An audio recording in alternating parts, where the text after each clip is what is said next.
Is that an imitation of a New Zealand accent? Is that what it's supposed to be? Well, as you have spent quite a bit of time in Ireland, my mother's from Ireland, so I have a mixed accent.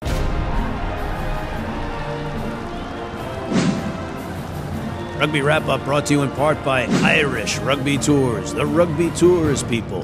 A balanced palate, nutrition for peak performance. AFIA Sports Training Group and Pig and Whistle on West 36th Street, the world's best rugby pub. Hey everybody, welcome back to Rugby Wrap-Up. Matt McCarthy and Steve Lewis, not at the Fantasy Sports Network studio, but at our second home, the Pig and Whistle, the world's best rugby pub in New York City. Now we're going to talk the Six Nations. Yeah, another enthralling weekend, right? Titanic encounters all over the shop. So first one in Murrayfield, where my guys Scotland went down 13-22 to Ireland, a deserved victory for Ireland.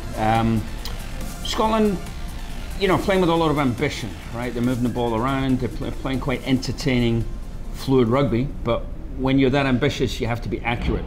I believe they had 14 handling errors, and it just puts you under pressure, particularly against a team like Ireland, who just strangle you, whose defense is excellent, whose tactical nous is, you know, incomparable, and at the end of the day, Scotland didn't do enough to pull it out.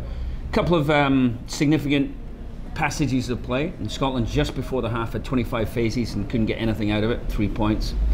You can look at a couple of incidents earlier, and Hogg went off injured when he was taken out of play by O'Mahony, who got the man of the match, but actually should have got a yellow card. Yep. And that's been coming for a while. He would get a yellow card shortly. So the loss of Hogg was unfortunate, illegal. Also Finn Russell taking a quick tap and passing inside also could have been 3 pointers, and these things sort of add up. But again, Ireland rebounded from their defeat against England, and they were worthy winners. There was some cries from the Scottish fan base that the officiating was a little bit egregious. Would you, well, I know, like, trying to separate if you can. Yeah, Romain Pointe, what does one need to say? I mean, he's refereed Scotland before, so let's just leave it there. Let's just leave it there. Let's just leave it there. All right, and let's go from a French name to the Les Bleus getting massacred by a very good-looking English team. And no such thing. Well, I know it's painful for us to say, but competent, efficient, good-looking. Nah. All right, we'll leave that. You know, Owen Farrell's a pretty good-looking guy. He's insane, but when he's kicking, he's a serial killer. Yeah, it's like a long. He needs a trench coat and a roll of duct tape. Yep. But England looking very good, very exciting. But the French, what a disaster! And then the players, you know, looking for a coup. Morgan Parrott and some of the other guys coming out against the coach. Is this what this team needs, or are they just to rally themselves to fight like in the Rugby World Cup 2011? We don't know. Proof of the pudding's in eating, right? In the World Cup, they just basically disregarded the coach and performed well. So are we there yet? We don't know. We're not privy to that information. I'm just thinking about the rest of the Six Nations.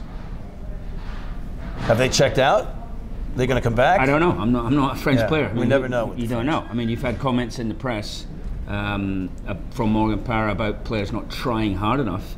It's pretty obvious there's a disconnect between the coach and the players, but whether anyone's going to act upon that's another thing. Were they to struggle against Scotland next up in Paris, then you probably will see a coaching change.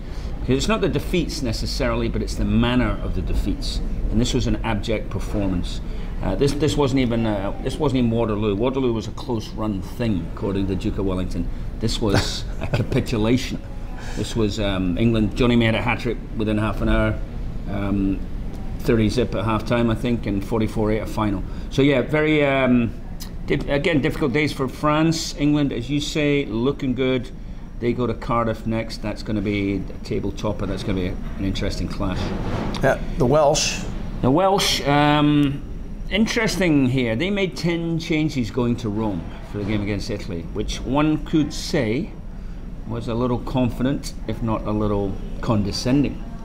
But they pulled out a victory, not a big one, 26-15 against Italy. But so Gatland sort of proves his point that, you know, so his guys coming in can handle it, get a win on the road in Six Nations, and he also gets valuable playing time for those extra players. Plus, he rests some of the guys who may be considered first choices. So it'll be job well done for Warren Gatland. For Conor O'Shea, the agony continues. 19 straight losses. Yeah, winning ugly is still winning. But do the Welsh have a chance at unseating England or Ireland and winning this thing? Absolutely. Yeah. Wales have gone now about 11 months without losing. They're on a pretty sneaky good run here that they're not getting the credit for. Yeah.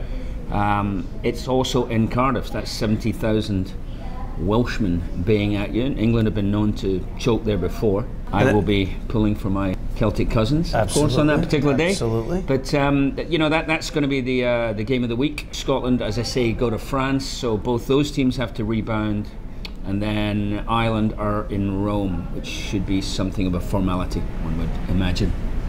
And on that note, on behalf of Mr. Steve Lewis, I'm Matt McCarthy at the world's best rugby pub, the Pig and Whistle on West 36th Street for Rugby Wrap Up, signing off.